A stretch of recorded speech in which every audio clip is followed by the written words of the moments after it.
of my students ask questions about bebop, how to play bebop.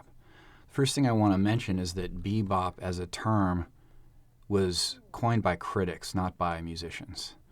And that, in my opinion, bebop is just another way of describing melodic vocabulary that embraces the harmony specifically.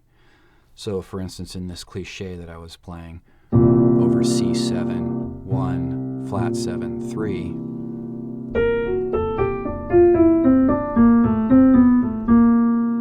it's outlining the C7 sound using some chromatic embellishment, possibly using a Lydian dominant scale if we talk about the theory behind it. But the main point of this is that it is a melody. It's a melody that embraces the harmony wholeheartedly. So if we look at that melody slowly, it starts on the flat 7, a structural note that partially defines the dominant 7, part of the shell, then goes to the sharp 11. This would be a color note, possibly from the Lydian dominant scale.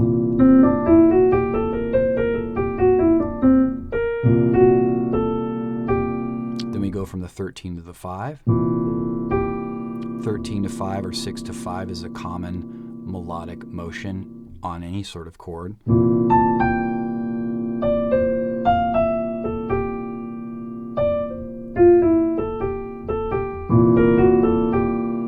We could also think of this as enclosing the 5th, sharp 11, 13 to 5 or 6 to 5 is a common enclosure used in music. The lower neighbor is chromatic, the upper neighbor is diatonic. If we're using Lydian dominant, then both notes are diatonic to the chord scale. And then we leap down to the 9 and do a 4-3 suspension, which is common in music for eons.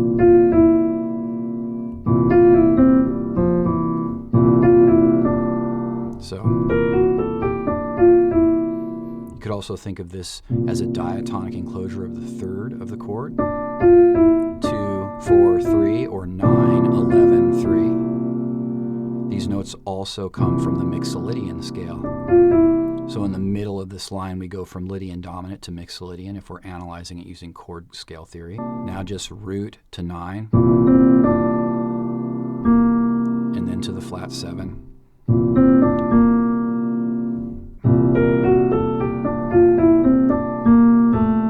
Down to the 13, back to the root, and then a chromatic enclosure of the 7th.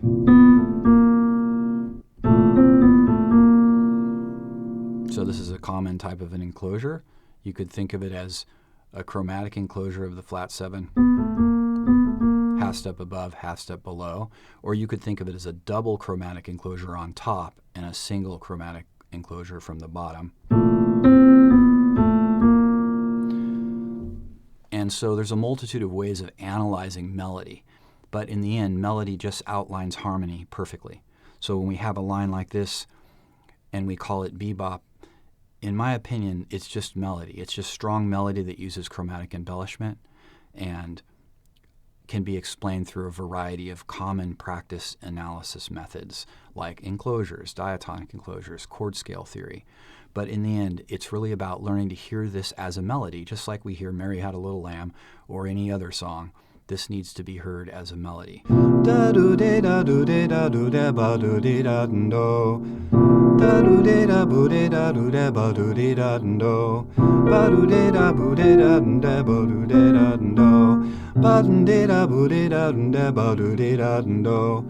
So learning to hear this as a melody and learning to audiate that, in other words, hearing it in your mind. And then when you're improvising, if you hear the idea in your mind, play what you hear. And what you hear should be note-specific, exactly what you hear. And that is one of the primary ways we learn to improvise, is by playing exactly what we hear. But first we have to learn to hear something through the act of, if you have perfect pitch, this comes completely naturally. Everything you play since you were a child is heard with enough clarity for this to happen. But if you don't have perfect pitch, you're going to have to do ear training and really internalize these sounds through the act of singing and using the singing voice to train the ear and to train the mind's ear so that you can audiate and improvise what you hear. First, you have to hear something. I hope you found this video interesting. My name is Matt Otto. I'm a tenured professor at Kansas University. Thanks for listening, and I'll see you on the next one.